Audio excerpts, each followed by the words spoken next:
नमस्कार, डेली 24 भारत देख रहे हैं आप। मैं हूं आपके साथ साहिल धुलिया। बुलेटिन की शुरुआत करेंगे। प्रधानमंत्री नरेंद्र मोदी ने अपने इंडोनेशिया दौरे के दौरान भारत और इंडोनेशिया के ऐतिहासिक एवं सांस्कृतिक संबंधों का उल्लेख करते हुए कहा कि इंडोनेशिया के हवा में भी संस्कृति की खुशबू बसती है। उन्होंने दोनों देशों के बीच सदियों पुराने सांस्कृतिक, आध्यात्मिक और सभ्यतागत रिश्तों की विशेषता को बताया।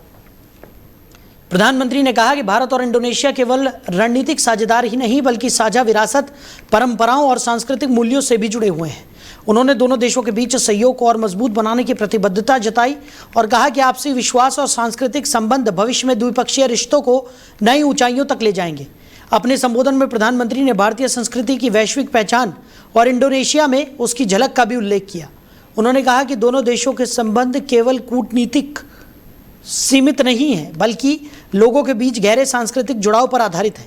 प्रधानमंत्री का यह बयान भारत इंडोनेशिया संबंधों को और प्रगाढ़ बनाने की दिशा में महत्वपूर्ण संदेश माना जा रहा है।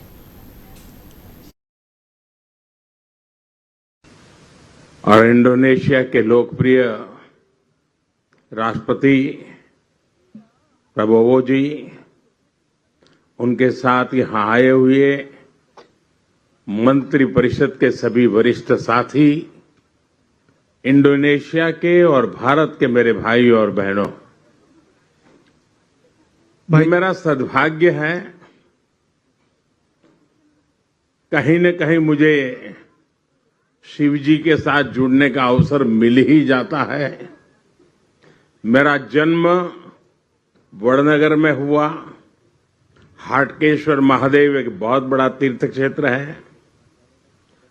सोमनाथ द्वादश ज्योतिर्लिंग में सबसे पहला ज्योतिर्लिंग जो गुजरात की धरती पर है और जिसकी विकास में भी। वहीं अयोध्या राम मंदिर में कथित चढ़ावा चोरी मामले की जांच के दौरान एसआईटी को महत्वपूर्ण सुराग मिलने का दावा किया गया है। सूत्रों के अनुसार गिरफ्तार आरोपियों की निशानदेही पर श्री राम जन्मभूमि तीर्थ क्षेत्र ट्रस्ट के नाम और लोगों वाली कथित फर्जी रसीद बुक बरामद हुई है। जांच में आरोपियों पर फर्जी रसीदों के जरिए श्रद्धालुओं से चंदा वसूलने का भी आरोप है। बताया जा रहा है कि ऑनलाइन रसीद व्यवस्था लागू होने के बाद इन कथित फर्जी रसीदों का इस्तेमाल बंद कर दिया गया था। इस बीच मामले को लेकर राजनीतिक बयानबाजी भी तेज हो गई है। आम आदमी पार्टी के राष्ट्रीय संयोजक अरविंद केजरीवाल ने जांच पर सवाल उठाते हुए दावा किया कि मामले के असली दोषियों तक कार्रवाई नहीं पहुंच रही है।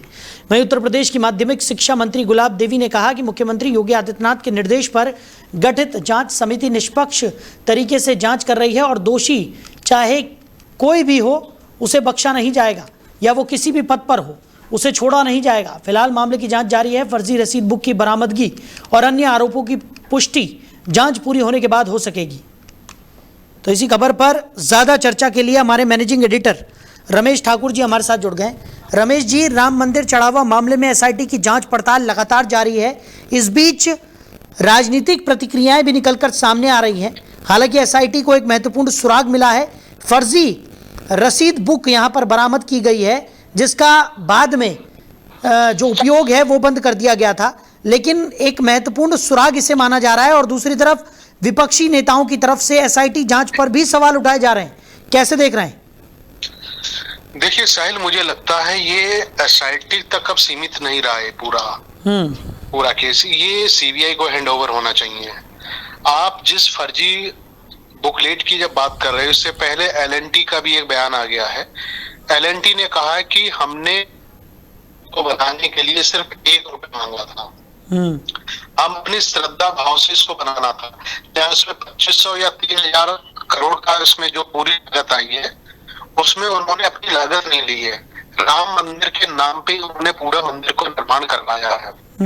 एक बात। दूसरी बात, जो संगमरमर की जो नक्काशी और जो पत्थर वगैरह जो राजस्थान से आए हैं, उस व्यापारी का भी बयान आ गया। उन्होंने कहा मैंने अपने यहाँ का करोड़ों अरबों का जो पत्थर भेजा है उसके लिए मैंने 1 रुपए मांगा था बस।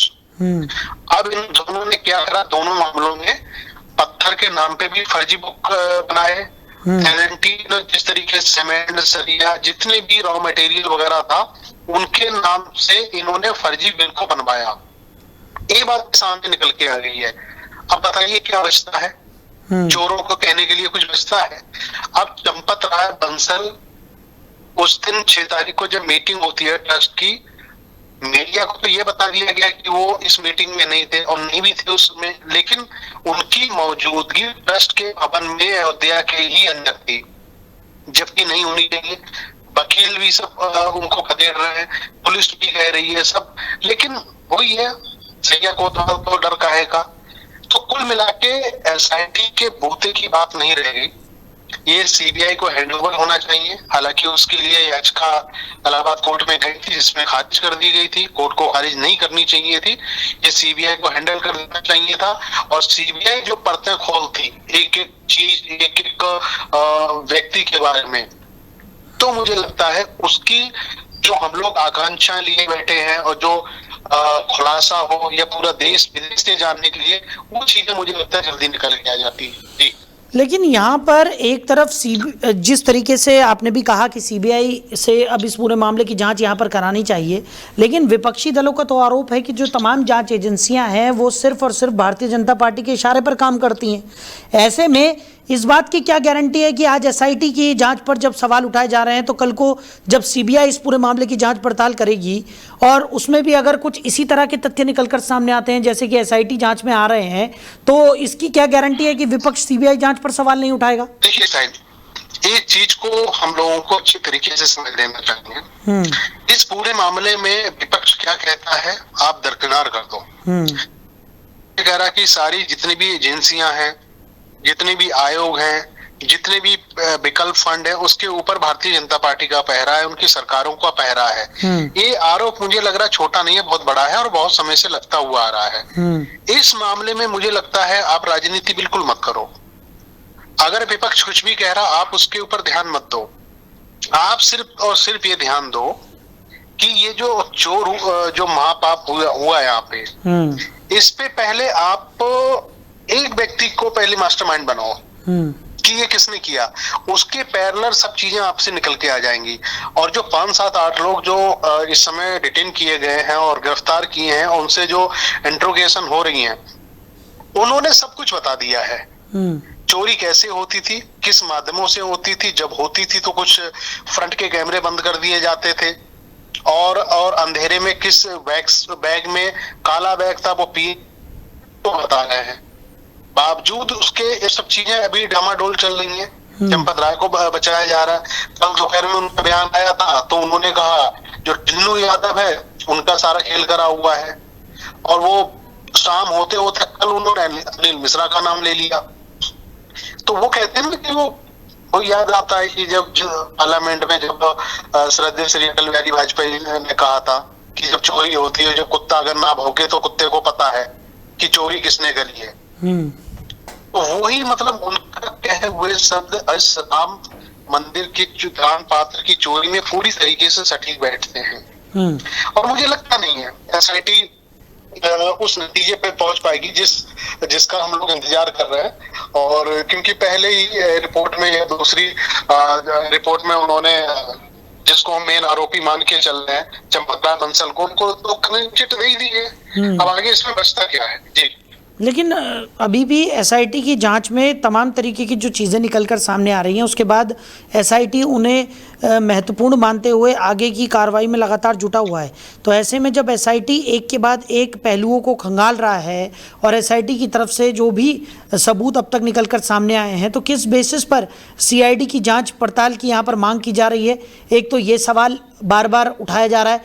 दूसरी तरफ चंपत राय की अगर बात करें तो उन्होंने फिलहाल ये कहा जा रहा है कि नैतिकता के आधार पर उन्होंने अपने पद से इस्तीफा यहाँ पर दे दिया है, और इस्तीफा देने के बाद भी अभी जांच पड़ताल हो रही है, और अगर कुछ भी उनके खिलाफ निकलकर सामने आता है तो उन्हें भी बख्शा नहीं जाएगा। इस तरीके के बयान भी भारतीय जनता पार्टी की तरफ से सामने आए हैं।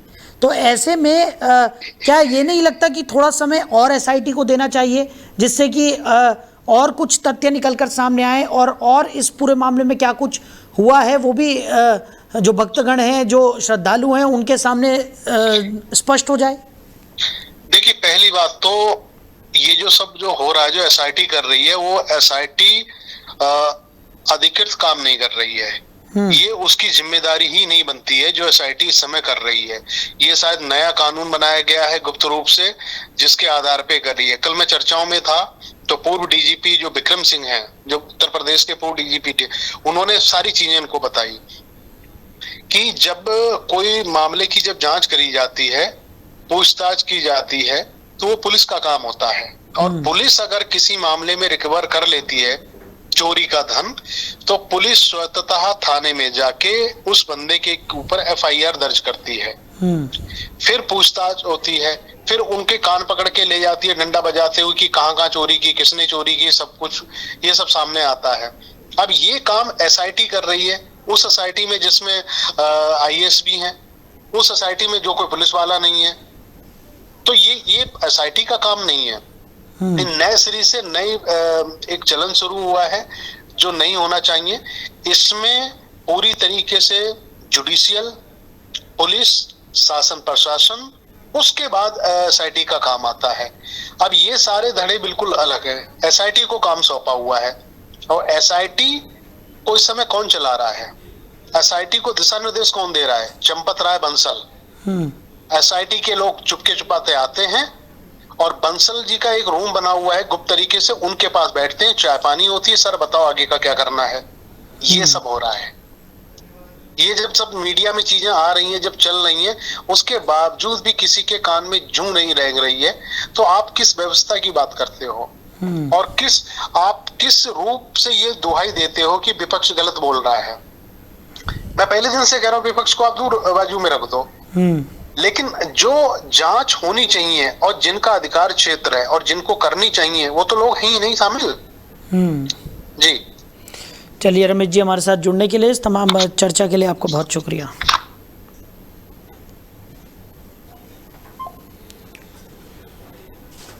तो एसआईटी को कथित फर्जी रसीद बुक इस पूरी इन्वेस्टिगेशन में अब तक हासिल हुई है। राम मंदिर मामले पर सियासत तेज होती हुई नजर आ रही है। जांच के बीच आरोप प्रत्यारोप का दौर भी लगातार जारी है। वहीं देश के कई राज्यों में मूसलाधार बारिश ने जनजीवन को बुरी तरह से प्रभावित कर दिया है। कश्मीर से लेकर केरल तक और मुंबई से गुरुग्राम तक लगातार हो रही भारी बारिश के कारण बाढ़, जलभराव, भूस्खलन और सड़क हादसों जैसी कई घटनाएं सामने आई हैं। कई इलाकों में नदियां उफान पर हैं, जबकि लोगों को सुरक्षित स्थानों पर पहुंचाने के लिए राहत और बचाव अभियान भी चलाए जा रहे हैं। हिमाचल प्रदेश की राजधानी शिमला में लगातार हो रही भारी बारिश के बाद एक पहाड़ का हिस्सा ढह गया। सड़क पर भारी मलबा फैलने से आवाजाही प्रभावित हुई और लोगों को परेशानी का सामना करना पड़ा। हिमाचल प्रदेश के किन्नौर जिले में भारी बारिश के कारण हुए भूस्खलन से चोलिंग करछम में बीच नेशनल हाईवे 5 बंद हो गया। सड़क पर मलबा आने से कई वाहन फंस गए और यात्रियों को लंबा इंतजार करना पड़ा। जम्मू कश्मीर के डोडा जिले में लगातार बारिश और बादल फटने की घटनाओं के बाद लोगों ने मलबा हटाया और क्षतिग्रस्त वाहनों का जायजा लिया। भारी बारिश से बाजार, घर और कई संपत्तियों को नुकसान पहुंचा। गुरुग्राम में लगातार बारिश के बाद सड़क का एक हिस्सा धंस गया। सड़क क्षतिग्रस्त होने से यातायात प्रभावित हुआ और प्रशासन ने लोगों से सावधानी बरतने की भी अपील की है। नोएडा में लगातार हो रही मानसून की बारिश के बाद कई सड़कों पर जलभराव हो गया। पानी से भरी सड़कों पर दोपहिया और चौपहिया वाहनों की रफ्तार थम गई, जिससे लोगों को लंबा जाम और आवाजाही में भारी दिक्कतों का सामना करना पड़ा। वहीं पुणे में भारी बारिश के बीच प्रशासन राहत और सफाई अभियान में जुटा रहा। भारतीय मौसम विज्ञान विभाग आईएमडी ने जिले में अत्यधिक बारिश की आशंका को देखते हुए रेड अलर्ट जारी किया है। दिल्ली में मानसून की बारिश के बाद बारापुल्ला फ्लाईओवर पर वाहनों की लंबी कतारें देखने को मिली। जलभराव और धीमी रफ्तार के कारण लोगों को घंटों ट्रैफिक जाम में फंसे रहना पड़ा। मध्य प्रदेश के जबलपुर में एक बहुमंजिला इमारत अचानक से ढह गई, जिसके बाद इलाके में अफरा तफरी मच गई। सूचना मिलते ही पुलिस और राहत बचाव दल मौके पर पहुंच गए और मलबे में फंसे लोगों की तलाश व बचाव अभियान शुरू किया गया। घटना के कारणों की जांच की जा रही है। जम्मू कश्मीर के डोडा और किश्तवाड़ जिलों में भारी बारिश के बाद लैंडस्लाइड और फ्लैश फ्लड ने भारी तबाही मचाई। सड़कें मलबे से पट गई और कई कारें व दोपहिया वाहन पत्थरों और कीचड़ों के नीचे दब गए। राहत और बचाव दल लगातार मलबा हटाने और प्रभावित इलाकों में लोगों की मदद में जुटे हुए हैं। तो खबर पर ज्यादा जानकारी के साथ हमारे सहयोगी अजीत रावत हमारे साथ जुड़ गए। अजीत, क्या कुछ निकलकर सामने आ रहा है? देश के कई राज्यों में मूसलाधार बारिश अब आफत बनकर बरस रही है और लोगों के लिए खासा मुश्किलें भी खड़ी होती हुई नजर आ रही हैं। जी देखिए, बिल्कुल बिल्कुल आपको बता दें कि फिलहाल स्थिति जो है अभी देश के अलग अलग राज्यों में तमाम बारिश का जो तांडव है वो देखने को मिल रहा है। दरअसल देश के कई राज्यों में मूसलाधार बारिश ने जनजीवन को बुरी तरीके से प्रभावित कर दिया है। कश्मीर से लेके केरल तक और मुंबई से लेके गुरुग्राम तक लगातार हो रही भारी बारिश के कारण बाढ़, जल भराव, भूस्खलन और सड़क हादसों जैसी कई घटनाएं जो है वो सामने निकल कर आ रही है। कई इलाकों में नदियां उफान पर है, तो जबकि लोगों को सुरक्षित स्थानों पर पहुंचाने के लिए राहत बचाव और अभियान भी चलाए जा रहे हैं। यही नहीं, हिमाचल प्रदेश की राजधानी शिमला में भी लगातार हो रही भारी बारिश के बाद पहाड़ों का हिस्सा भी ढह गया है। कहीं भूस्खलन तो कहीं पहाड़ों का हिस्सा जो है वो ढह गया है। सड़क पर भारी मलबा भी फैलने से आवाजाही भी काफी ज्यादा प्रभावित देखने को मिल रही है और लोगों को परेशानियों का भी सामना करना पड़ रहा है। हिमाचल प्रदेश के किन्नौर जिले में भारी बारिश के कारण हुए भूस्खलन से जो चेलिंग करमचक के बीच से नेशनल हाईवे जो है वो 5 बंद हो गया है। सड़क पर मलबा आने से कई वाहन फंस गए हैं और यात्रियों को लंबा इंतजार करना पड़ रहा है। जम्मू कश्मीर के डोडा जिले में लगातार बारिश और बादल फटने की घटनाएं के बाद लोगों ने मलबा हटाया और क्षतिग्रस्त वाहनों का जायजा लिया है। फिलहाल भारी बारिश से बाजार, घर और कई संपत्तियों को नुकसान भी पहुंचा है। गुरुग्राम में लगातार बारिश के बाद सड़क का एक हिस्सा धंस गया है। सड़क क्षतिग्रस्त होने से यातायात भी काफी ज्यादा प्रभावित और प्रशासन से लोगों से सावधानी बरतने की भी अपील की जा रही है। वहीं अगर नोएडा की बात करें तो लगातार नोएडा में हो रही मानसून की बारिश के बाद कई सड़कों पर जलभराव जो है वो देखने को मिल रहा है। पानी से भरी सड़कों पर 2 पहिया वाहन और 4 पहिया वाहनों की भी रफ्तार थम गई है, जिससे लोगों को लंबा खासा इंतजार जो है वो काफी ज्यादा प्रभावित है। आवाजाही में भारी दिक्कतों का सामना करना पड़ रहा है। वहीं पुणे की अगर बात करें तो भारी बारिश के बीच प्रशासन राहत और सफाई अभियान में जुटा रहा है। भारतीय मौसम विभाग IMD ने जिले में अत्यधिक बारिश की आशंका को देखते हुए रेड अलर्ट जारी कर दिया है। दिल्ली की अगर बात करें तो दिल्ली में मानसून की बारिश के बाद बारापुला फ्लाईओवर पर वाहनों की लंबी कतारें देखने को मिली है। जल भराव और धीमी रफ्तार के कारण लोगों को घंटों ट्रैफिक जाम में फंसे रहना पड़ रहा है।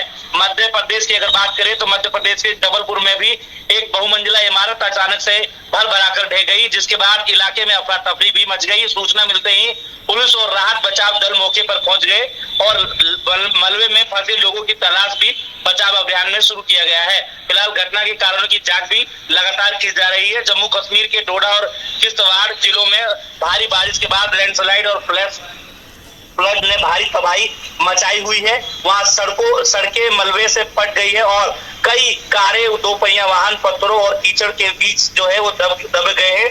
राहत बचाव और दल लगातार मलबा हटाने और प्रभावित इलाकों में लगातार मदद के लिए जुटे हुए हैं। यही नहीं, तमाम अलग अलग भारत के राज्यों में तमाम जो भारी बारिश से रेड अलर्ट भी किया गया है। तो कहीं ना कहीं अब लगातार ऐसी सिचुएशन जहां हो रही है वहां पर बचाव कार्य लगे हुए हैं।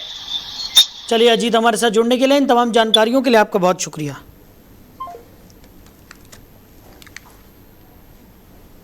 तो कई इलाकों में भारी बारिश को लेकर अलर्ट जारी किया गया है। मौसम विभाग की तरफ से रेड अलर्ट जारी किया गया है। देश भर में अलग अलग हिस्सों पे तेज बारिश का दौर देखने को मिल रहा है और कई जगहों पर यह आफत की बारिश बनकर बरस रही है, जिससे लोगों को खासा परेशानियों का सामना भी करना पड़ रहा है।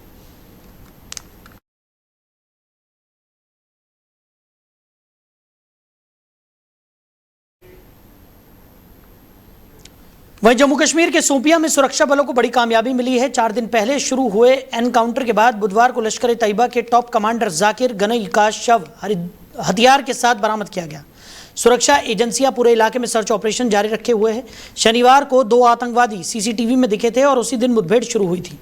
आखिरकार 4 दिन बाद शोपियां के चांदपुरा गांव से मारे गए आतंकवादियों का शव बरामद किया गया। अब यह कंफर्म हो गया है कि शोपियां मुठभेड़ में लश्कर का टॉप कमांडर जाकिर गनई मारा गया। शोपियां में मुठभेड़ के 4 दिन बाद मारे गए आतंकवादी का शव हथियार के साथ बरामद किया गया है। शनिवार को 2 आतंकवादी सीसीटीवी में नजर आए थे। उसी दिन मुठभेड़ शुरू हो गई थी और जम्मू कश्मीर के शोपियां जिले में सुरक्षा बलों ने रविवार को रात भर रुके रहने के बाद एक बड़ा आतंकवाद विरोधी ऑपरेशन फिर से शुरू किया, क्योंकि लश्कर तैयबा LET के 2 आतंकवादी घने बाग के अंदर छिपे हुए थे और ऑपरेशन का यह दूसरा दिन था।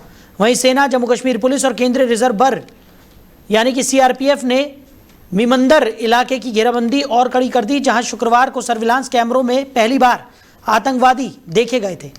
तो अधिकारियों के मुताबिक फंसे हुए दोनों आतंकवादियों की पहचान जाकिर और लतीफ के तौर पर हुई है। दोनों दक्षिण कश्मीर के कुलगाम जिले के रहने वाले हैं। माना जाता है कि जाकिर 2024 से प्रतिबंधित संगठन एलईटी से जुड़ा हुआ है, जबकि लतीफ पिछले साल इस संगठन में शामिल हुआ था। मुठभेड़ तब शुरू हुई जब आतंकवादियों ने सेना की एक टीम पर गोलीबारी की, जिसके जवाब में सेना ने भी गोली चलाई और दोनों पक्षों के बीच मुठभेड़ शुरू हो गई। गोलीबारी के बावजूद दोनों आतंकवादी बाग के अंदर फंसे हुए थे। इसके बाद ही सेना का तलाशी अभियान जारी रहा।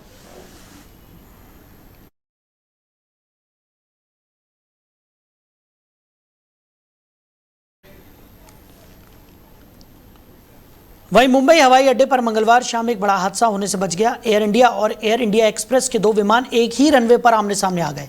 सूत्रों के अनुसार एयर ट्रैफिक कंट्रोलर एटीसी के से निर्देश मिलने के बाद एयर इंडिया के विमान ने उड़ान भरने की प्रक्रिया यानी टेक ऑफ रन को बीच में ही रोक दिया, जिससे एक संभावित दुर्घटना टल गई। खबर है कि सिलीगुड़ी से आया एयर इंडिया एक्सप्रेस का विमान लैंडिंग के बाद रनवे से पूरी तरह हटा भी नहीं था कि उसी रनवे से दिल्ली जाने वाला एयर इंडिया का विमान उड़ान भरने की तैयारी कर रहा था। सूत्रों ने बताया कि मुंबई से दिल्ली जाने वाली एयर इंडिया की उड़ान संख्या AI 816 में बड़े आकार का बोइंग 777-300 ER विमान इस्तेमाल हो रहा था।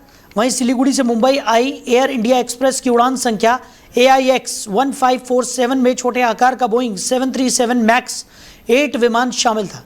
इस घटना को लेकर एयर इंडिया ने एक बयान जारी किया है। एयर इंडिया ने सोशल मीडिया पर जानकारी देते हुए कहा कि 7 जुलाई को मुंबई से दिल्ली जाने वाली उड़ान संख्या AI 816 के चालक दल ने एयर ट्रैफिक कंट्रोल से निर्देश मिलने के बाद टेक ऑफ रन को रोक दिया और विमान को वापस बे यानी कि पार्किंग क्षेत्र में ले गए।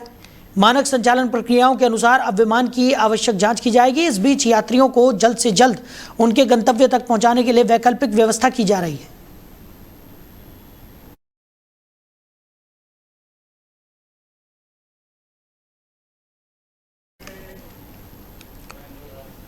वहीं उत्तर प्रदेश के ग्रेटर नोएडा के पंचशील ग्रीन्स 2 सोसाइटी के बाहर एक बड़ा हादसा हुआ। यहां कार चलाना सीख रही एक महिला की गाड़ी अनियंत्रित होकर स्कूल बस का इंतजार कर रहे 5 बच्चों से जा टकराई। सभी बच्चों को मामूली चोटें आई है। पुलिस मौके पर पहुंच गई है और मामले की जांच कर रही है। घटना उस वक्त हुई जब सोसाइटी में रहने वाले कुछ बच्चे स्कूल बस पकड़ने के लिए सोसाइटी के गेट के बाहर खड़े थे। तभी एक महिला कार लेकर वहां से गुजरी। पुलिस के मुताबिक महिला भी कार चलाना सीख रही थी और उसे गाड़ी चलाने का ज़्यादा अनुभव भी नहीं था। इसी दौरान उसकी कार से नियंत्रण छूट गया और गाड़ी सीधा उन बच्चों की तरफ बढ़ गई जो बस का इंतजार कर रहे थे। पुलिस ने मौके पर पहुंचकर पूरी घटना की जानकारी ली और ज़रूरी कार्रवाई शुरू कर दी। फिलहाल ये साफ नहीं हुआ है कि महिला के खिलाफ कोई कानूनी कार्रवाई की जाएगी या नहीं, लेकिन पुलिस मामले की बारीकी से जांच कर रही है ताकि पूरी घटना का सही कारण सामने आ सके।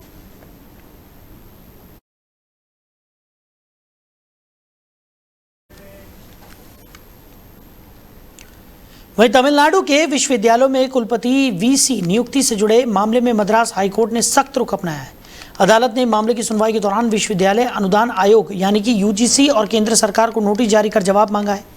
याचिका में विश्वविद्यालयों में कुलपतियों की नियुक्ति प्रक्रिया और उससे जुड़े नियमों को लेकर सवाल उठाए गए हैं। मामले की सुनवाई करते हुए हाईकोर्ट ने संबंधित पक्षों से विस्तृत जवाब दाखिल करने को कहा है ताकि नियुक्ति प्रक्रिया की वैधानिकता और लागू नियमों का प्रशिक्षण किया जा सके। ये मामला तमिलनाडु में विश्वविद्यालयों के प्रशासन और कुलपति नियुक्ति व्यवस्था से जुड़ा महत्वपूर्ण संवैधानिक एवं प्रशासनिक मुद्दा माना जा रहा है। अदालत अब सभी पक्षों की दलीलें सुनने के बाद आगे की कार्रवाई और आवश्यक निर्देश जारी करेगी। फिलहाल मद्रास हाईकोर्ट ने UGC और केंद्र सरकार को नोटिस जारी कर अपना पक्ष रखने का अवसर दिया है। मामले की अगली सुनवाई में प्राप्त जवाबों और प्रस्तुत तथ्यों के आधार पर आगे का निर्णय लिया जाएगा।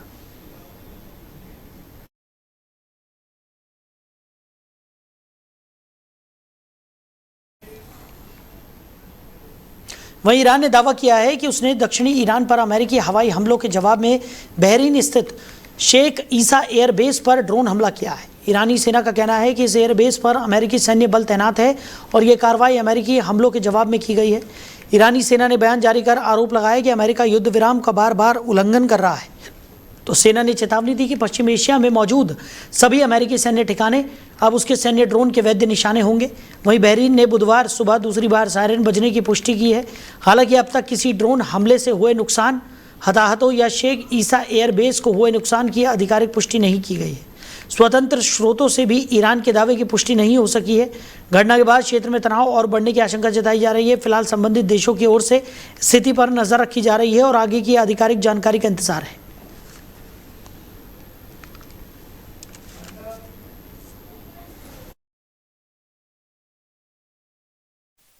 तो फिलहाल इस बुलेटिन में मेरे साथ इतना ही। आप बने रहिए। नमस्कार।